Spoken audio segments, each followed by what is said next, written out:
नमस्कार, स्वागत है आपका आर्य न्यूज में। मैं हूं आपके साथ पल्लवी सिंह। प्रधानमंत्री नरेंद्र मोदी और केंद्रीय सहकारिता मंत्री अमित शाह ने अंतर्राष्ट्रीय सहकारिता दिवस के अवसर पर 17वीं भारतीय सहकारी कांग्रेस कार्यक्रम में हिस्सा लिया। इस दौरान अमित शाह ने कहा है कि सहकारिता आंदोलन हमारे देश में लगभग 115 साल पुराना है। आजादी के बाद से सहकारिता क्षेत्र के कार्यकर्ताओं की प्रमुख मांग थी कि सहकारिता मंत्रालय को अलग बनाया जाए। पहले सहकारिता का सारा काम कृषि मंत्रालय के अंतर्गत संयुक्त सचिव देखता था और इस वजह से सहकारिता क्षेत्र को बढ़ने में बहुत दिक्कत आती थी, लेकिन प्रधानमंत्री मोदी ने हमारी मांग को पूरा किया है। इनिशिएटिव से multi state cooperative society act में संशोधन का काम संसद की संसदीय समिति ने सर्वानुमत से करा है। ढेर सारा कंसल्टेशन आप लोगों के साथ भी हुआ है और इसी सत्र के अंदर ये कानून आने वाला है। इसके साथ साथ पैक्स के कानून, पैक्स के उपनियम, बायलॉज समग्र देश में अलग अलग थी। इसके अंदर एक वाक्यता लाने के लिए सहकारिता मंत्रालय ने पैक्स के बायलॉज को बनाकर सभी राज्यों और केंद्र शासित प्रदेशों को एडवाइजरी के रूप में भेजा। मुझे कहते हुए आनंद है कि 26 राज्य और केंद्र शासित प्रदेशों ने पैक्स के कानून को, उपनियमों को स्वीकार कर लिया है। देश के 85% पैक्स इस सितंबर के बाद एक ही बायलॉज से चलेंगे और उसके माध्यम से हमने पैक्स को बहुआयामी बनाने का काम किया है। पैक्स अब डेयरी का भी काम कर सकेंगे, पैक्स अब मछुआरा समिति का भी काम कर सकेंगे। इससे पैक्स का एक्सपांशन बहुत सरल हो जाएगा। और मोदी बुलंदशहर की तहसील सिकंदराबाद में भारतीय किसान यूनियन अभियंता और राष्ट्रीय अध्यक्ष ऋषिपाल अंबावता का 60वां जन्मदिन जिलाध्यक्ष आबिद अली एडवोकेट के आवास पर मनाया गया है। तो सभी कार्यकर्ताओं ने जिलाध्यक्ष के नेतृत्व में सिकंदराबाद तहसीलदार को ज्ञापन भी सौंपा। साथ ही मांग की गई है कि किसानों को दिन में बिजली की सप्लाई दी जाए और क्षेत्र में आवारा घूम रहे गौवंशों पर लगाम लगाई जाए। बता दें कि आवारा पशु आए दिन जाम का कारण बनते हैं और हादसों का शिकार भी बनते हैं, जिसको लेकर भारतीय किसान यूनियन के अंबावता के जिलाध्यक्ष पहले भी शिकायत कर चुके हैं और कार्रवाई न होने पर अनिश्चितकालीन धरने की चेतावनी दी गई है। एक बार फिर भारतीय किसान यूनियन अंबावता के जिलाध्यक्ष अपने कार्यकर्ताओं के साथ तहसील सिकंदराबाद पहुंचे हैं और स्थानीय समस्याओं को लेकर इन्होंने तहसीलदार को ज्ञापन दिया है। तो इनकी क्या मांगे हैं और कदम कदम पर ऐसे मुद्दे उठाए जाते हैं और भारतीय किसान यूनियन अंबावता स्थानीय समस्याओं के लिए तैयार रहता है और उनका समाधान कराता है। तो आज भारतीय किसान यूनियन अंबावता के जिलाध्यक्ष आबिद अली एडवोकेट सिकंदराबाद तहसील में पहुंचे हैं। ज्ञापन देने के बाद क्या इन्होंने मांग की है, हम इन्हीं से बातचीत करते हैं। सर, तहसीलदार को ज्ञापन दिया गया है, स्थानीय क्या समस्या है? सबसे पहली समस्या हमारी ये है कि जो आवारा पशु फसलों को नुकसान पहुंचा रहे हैं, किसान भाइयों की फसलों को, उन आवारा पशुओं को पकड़वाकर गौशाला में उचित खाने पीने की व्यवस्था के साथ उनको रखा जाए और जो रात को हमारा किसान अपने बीवी बच्चों को घर पर छोड़कर खेतों पर पानी लगाने जाता है, बिजली विभाग को सूचित किया जाए, निर्देश किया जाए तहसील द्वारा कि बिजली की सप्लाई रात के बजाय दिन में विशेष तौर से किसानों के लिए की जाए।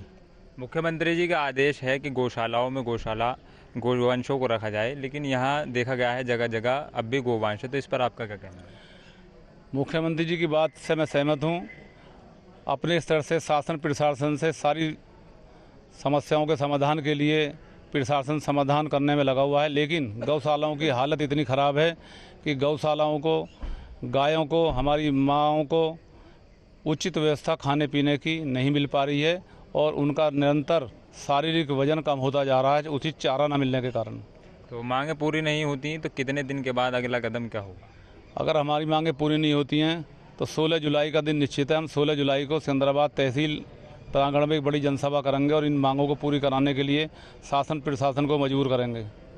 जी बिल्कुल, ये थे हमारे साथ एडवोकेट आबिद अली जिलाध्यक्ष, जिनका कहना है अगर इनकी मांगें पूरी नहीं होती तो अगला कदम धरने का होगा। कैमरा पर्सन फैजान के साथ मैं इमरान सैफी, आर्य न्यूज़, बुलंदशहर। खबर पटियाला से है, जहां पुलिस के द्वारा शरारती तत्वों और समाज विरोधी तत्वों पर नकेल कसने के लिए शहर भर में अति संवेदनशील चौराहों और बाजारों में आधुनिक सीसीटीवी कैमरास लगाए गए हैं। इस दौरान आपको बता दें कि सर्विलांस टीम जो है वो सीसीटीवी कंट्रोल सेंटर का उद्घाटन करते हुए यहां पर नजर रखेगी और साथ ही साथ एसएसपी पटियाला वरुण शर्मा ने जानकारी दी है कि पटियाला शहर में करीब 243 जगहों पर इन अति आधुनिक कैमरों को इंस्टॉल किया गया है। ये कैमरे बारिश और अंधेरे में भी पूरी तरीके से काम करते रहेंगे और यहाँ पे ये भी बताया गया है कि इन कैमरास को साइबर सेल की तरफ से लगाया गया है। इनकी क्वालिटी इतनी अच्छी है कि अब वाहन की नंबर प्लेट तक भी ट्रेस की जा सकेगी, जिससे कि अपराधियों को पकड़ने में आसानी होगी। ने एक बड़ा वधिया उपराला अज मॉनिटरिंग का असी पटियाला जिले च मुकम्मल किया है। 37 लोकेशन से 243 कैमरा तकरीबन 250 कैमरा जोड़ा है बहुत ही वधिया क्वालिटी का कैमरा पॉइंट टू जूम जोड़ा जूमेबल कैमरा है एंड NPR फीचर वाला नंबर प्लेट रिकॉग्नाइजेशन फीचर वाले 243 कैमरे 37 लोकेशन से अज असी ਜਿਹੜੇ कई समय तो इंस्टॉल असी करा रहे थे। अज उसका centralise control room police line Patiala च सेफ पटियाला जोड़ा पटियाला पुलिस का इनिशिएटिव है उसके तहत असी इनॉग्रेट किया है। और हापुड़ में समाजवादी पार्टी जिला कार्यालय फ्रिंगंज रोड पर हापुड़ पर बबलू प्रधान गुर्जर की अध्यक्षता में सपा मुखिया अखिलेश यादव का 50वां जन्मदिन लोक कल्याण दिवस के रूप में हर्षोल्लास के साथ मनाया गया। जिलाध्यक्ष बबलू प्रधान गुर्जर ने कहा है कि सपा मुखिया अखिलेश यादव के 50वें जन्मदिन को समाजवादी पार्टी लोक कल्याण दिवस के रूप में मना रही है और नई दिशा के साथ मनाने का ये संकल्प भी लेती है। आपको ये बताते चलें कि ये भी कहा गया कि भाजपा को सत्ता से हटाने का काम किया जाएगा। देखिए, आज समाजवादी पार्टी के राष्ट्रीय अध्यक्ष माननीय श्री अखिलेश यादव जी का 50वां जन्म दिवस बहुत ही हर्षोल्लास के साथ समाजवादी पार्टी जिला कार्यालय पर मनाया गया है और यहाँ सभी समाजवादी पार्टी के कार्यकर्ताओं ने केक काट करके माननीय राष्ट्रीय अध्यक्ष जी को बधाई दी है और दीर्घायु की दुआ की है और देश का भविष्य माननीय अखिलेश यादव जी उनके लिए प्रार्थना की है और संकल्प लिया है कि समाजवादी पार्टी की सरकार बनाएंगे और माननीय अखिलेश यादव इस देश के प्रधान। समस्त कार्यकर्ताओं के साथ मनाया गया और इस जन्मदिन को राष्ट्रीय अध्यक्ष के आदेश अनुसार लोक जनसुख के लिए मनाया गया है। आज जितने कार्यकर्ता हैं समस्त उपस्थित हुए हैं जो पूर्व जन्मदिन से पहले अधिक भीड़ इकट्ठी हुई है कार्यकर्ताओं की। हर दिल अजीज समाजवादी योद्धा गरीबों मजलूमों शोषितों पिछड़ों दलितों अल्पसंख्यकों के मसीहा हमारी पार्टी के माननीय राष्ट्रीय अध्यक्ष अखिलेश यादव जी का 50वां जन्मदिन हापुड़ जनपद के नवनिर्मित कार्यालय पर धूमधाम से मनाया गया, लोक कल्याण दिवस के रूप में मनाया गया और इस शुभ अवसर पर हमने अपनी पार्टी के नवनिर्मित कार्यालय का विधि विधान के साथ हवन के साथ यहाँ पर अखिलेश यादव जी की लंबी आयु के लिए शुभकामनाएं देते हुए मनाया गया है। खबर अब दतिया से है, जहां पर इंदरगढ़ कामद रोड पर श्रद्धालुओं से भरी एक ट्रैक्टर ट्रॉली पलट गई है। इस दुर्घटना में 1 दर्जन से ज्यादा श्रद्धालु घायल हुए, जिनमें महिलाएं और बच्चे शामिल हैं। बताया जा रहा है कि घटना की जानकारी मिलते ही पुलिस मौके पर पहुंची है और रेस्क्यू ऑपरेशन शुरू किया गया। बताया जा रहा है कि स्थानीय लोगों की मदद से सभी घायलों को जिला अस्पताल में भी भर्ती कराया गया है। चमक के रविवार भांडर पहुँचते यहाँ गठोरिया के कार्य जा रहे थे पूछने के लिए। कितने लोग सवार थे ट्रैक्टर ट्रॉली? ट्रैक्टर पे लगभग 20 आदमी। कैसे पलट गया? क्या था आगे ये ड्राइवर जी बता रहा था कि आगे रोड पे सांप को भड़काया बस ट्रैक्टर से। कितने लोग घायल हुए? लगभग 10-15 आदमी घायल हुए। और आगामी विधानसभा चुनाव पर पूर्व मुख्यमंत्री रमन सिंह का एक बयान सामने आया है। पूर्व सीएम ने कहा है कि ये स्पष्ट हो गया है कि 2023 में भाजपा पूर्ण बहुमत के साथ सरकार में आने वाली है और भूपेश बघेल पर भरोसा नहीं हुआ तो अब सामूहिक निर्णय की बात होने लगी है। इसके साथ ही टीएस सिंहदेव को लेकर भी बयान दिया गया। उन्होंने कहा कि टीएस बाबा को ही नहीं बल्कि राहुल बाबा को भी लेकर आ जाएं, छत्तीसगढ़ में कोई फर्क नहीं पड़ेगा।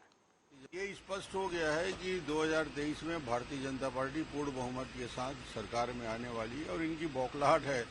भूपेश पर भरोसा नहीं हुआ तो अब सामूहिक निर्णय की बात होने लगी है।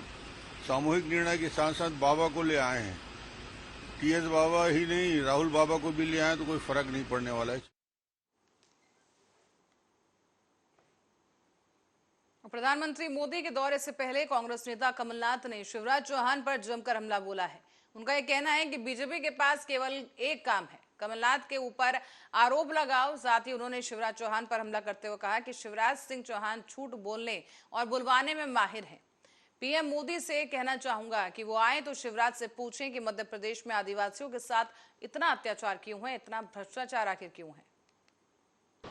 आम जनता का विश्वास भारतीय जनता पार्टी से उठ गया है।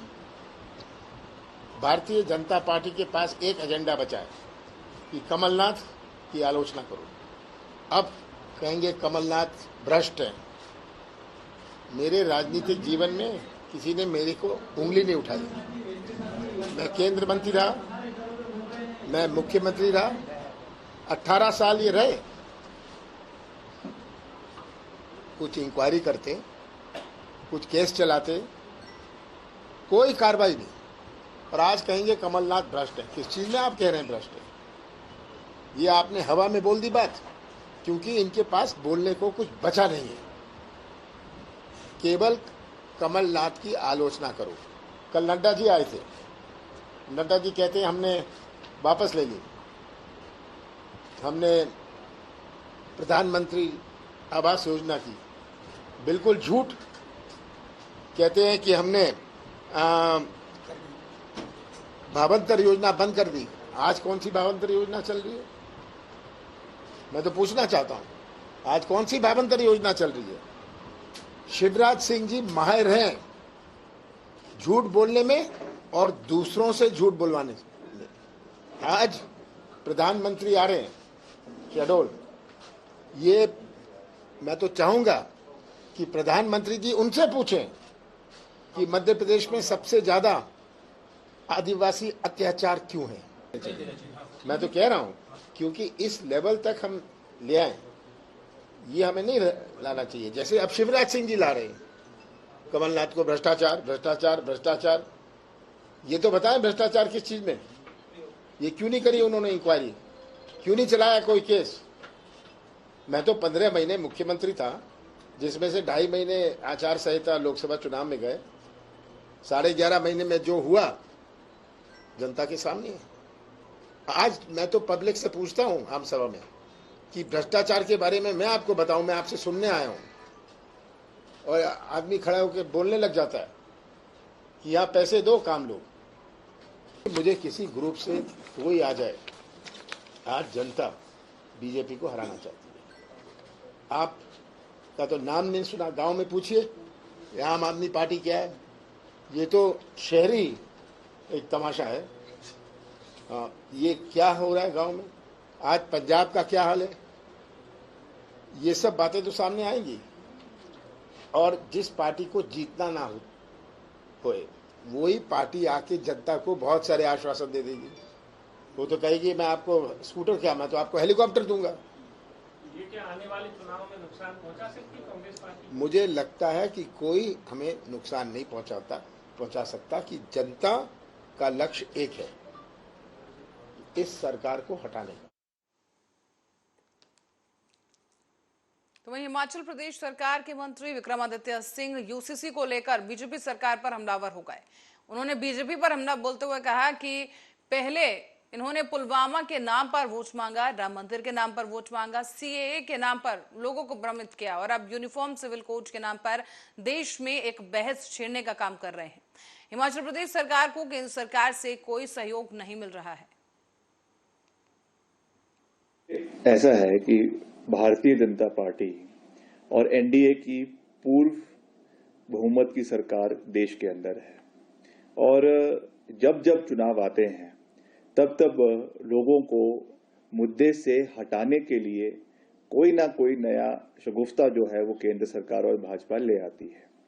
उसी तर्ज पर जैसे पहले इन्होंने पुलवामा के नाम पर वोट मांगा, उसके बाद आर्टिकल 370 के नाम पे वोट मांगा, राम मंदिर के नाम पे वोट मांगा और अब पहले सिटीजन अमेंडमेंट बिल के नाम पर लोगों को भ्रमित करने की कोशिश करी और अब जाकर जो है वो यूनिफॉर्म सिविल कोड के बारे में एक डिबेट छेड़ने का प्रयास देश के अंदर किया जा रहा है। और जो असली मुद्दे देश के अंदर है, अनएम्प्लॉयमेंट चरम सीमा पर है, जीडीपी देश की गिरती जा रही है। और खास करके अगर हम हिमाचल की बात करें, हिमाचल के जो हक और हिमाचल को जो सहयोग केंद्र सरकार से मिलना चाहिए था, उसमें कोई सहयोग केंद्र सरकार को नहीं मिला है। हमारी बोरोइंग कैपेसिटी को केंद्र सरकार ने कम कर दिया है और रिजर्व बैंक ऑफ इंडिया ने कम कर दिया है। 4,000 करोड़ रुपए का घाटा हिमाचल प्रदेश को उसकी वजह से हुआ है।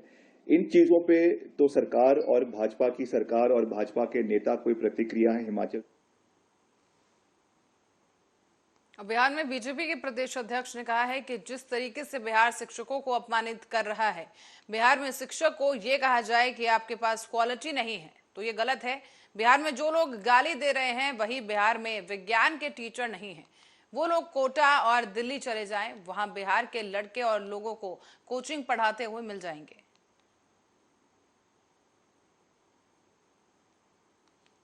इस तरह बिहारी को अपमानित किया जा रहा है, ये दुर्भाग्यपूर्ण है। हम बिहारी हैं और बिहारी को ये कहा जाए कि आपके पास क्वालिटी नहीं है, ये अत्यंत दुर्भाग्यपूर्ण है। ये सरकार का सबसे बड़ा ऑब्जेक्शन है हम लोगों का कि आप ये किसी को नहीं कह सकते बिहार में। हम तो दुनिया को मार्गदर्शन देते हैं, दुनिया को राह दिखाने वाला प्रदेश है बिहार। पंडित चाणक्य यहीं पैदा लिए, आर्यभट्ट यहीं रहे और शून्य पर भी चर्चा करने वाले यहीं लोग रहे। और बिहार को लोग गाली दे रहे हैं कि बिहार में गणितज्ञ नहीं है, साइंस के टीचर नहीं है। ये हम तो दुनिया को पढ़ाते हैं। आप कोटा चले जाइए, बिहार के बच्चे वहाँ टीचर बनकर काम कर रहे हैं। दिल्ली चले जाइए, वहाँ भी बिहारी बच्चे आपको दिखाई देंगे। और हापुड़ के थाना धौलाना पुलिस ने चेकिंग के दौरान एक शातिर अभियुक्त को गिरफ्तार कर लिया है। आरोपी के पास से पुलिस ने दिल्ली से चोरी की गई कार, अवैध असला भी बरामद कर लिया है। फिलहाल पकड़े गए आरोपी से पूछताछ जारी है।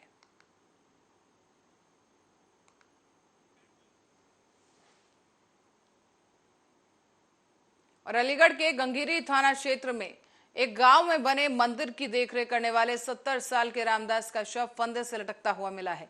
इसकी सूचना मिलते ही गांव में हड़कंप मच गया और पुलिस भी मौके पर पहुंची। बता दें आपको कि शव को पोस्टमार्टम के लिए भेज दिया गया है। घटना की गंभीरता को देखते हुए मौके पर एसएसपी कलानिधि नथानी भी पहुंची और पुलिस टीम के साथ उन्होंने वहां पर साक्ष्य जुटाए हैं और लोगों में जिस तरह से आक्रोश देखने को मिला उन्हें भी शांत किया गया है समझाइश के बाद। वहाँ रहते थे मंदिर पे, गांव वाले ने हमको फ़ोन किया है कि आपके महात्मा जी ऐसे हो गया, तो हमने विश्वास नहीं किया। तो जगह जाके देखा तो पुलिस ने ही फांसी, हम यहाँ पहुँचे तो वहाँ मौके पुलिस थी, तब पुलिस ने ही फांसी खोली है और वृद्ध साथे मारे गए हैं। और जब पुलिस थाना गंगीरी में आज प्रातः एक सूचना मिली कि यहाँ जो एक मंदिर है इसकी देखरेख करने वाले श्री रामदास हैं और इनकी उम्र लगभग 70 से 75 वर्ष है। इनको यहाँ पे फांसी लगी स्थिति में ये पाए गए हैं। इस सूचना पर तत्काल पुलिस मौके पर पहुंची है, मौका मुआयना किया गया है। घटना स्थल का सूक्ष्मता से फील्ड यूनिट द्वारा भी मुआयना किया गया है। इनके परिजन जो कि पास के ही गांव दादो क्षेत्र में जो इनके बेटे आदि रहते हैं, इनके द्वारा हत्या की आशंका जताई गई है। इनके द्वारा तहरीर लेकर मुकदमा पंजीकृत किया जा रहा है। वहीं इस घटना के जितने जो कारण हैं और जो कारक है, इस सब की जानकारी के लिए शव को पोस्टमार्टम के लिए भेजा गया है। कांग्रेस के पूर्व राष्ट्रीय अध्यक्ष राहुल गांधी के भारत जोड़ो मिशन से प्रेरित होकर एक शख्स ने अपने सलून की दुकान को मोहब्बत की दुकान के नाम पर शुरू कर दिया है। बता दें आपको कि श्यामगढ़ में एक प्रसन्नता और चर्चा का विषय बन चुका है ये दुकान। और गौरतलब है कि श्यामगढ़ में स्थानीय कांग्रेस कार्यकर्ताओं के द्वारा दुकान का फीता काटकर शुभारंभ करवाया गया है। अंतर्गत जो राहुल गांधी ने यात्रा निकाली गई, भाई से भाई जोड़ो, नफरत छोड़ो, इस कार्यक्रम के तहत आज मेरे दिमाग में एक ख्याल आया कि मैं भी कुछ सेवा कर सकूं। राहुल गांधी का संदेश आगे तक पहुंचे, हर घर में पहुंचे, इसलिए मैंने दिव्यांग लोग, अपाहिज जो बुजुर्ग लोग हैं वो चल फिर नहीं सकते, उनकी मैं सेवा करना चाहता हूँ। तो वहीं कानपुर देहात की ओर रुख करेंगे, जहां समाजवादी पार्टी के पदाधिकारियों और कार्यकर्ताओं ने मिलकर सपा प्रमुख अखिलेश यादव का 50वां जन्मदिन मनाया है। यहाँ पर जनपद कानपुर देहात के कई हिस्सों में सपाइयों ने यहाँ पर जन्मदिन मनाया है और साथ ही साथ कई कार्यक्रमों का भी आयोजन किया गया।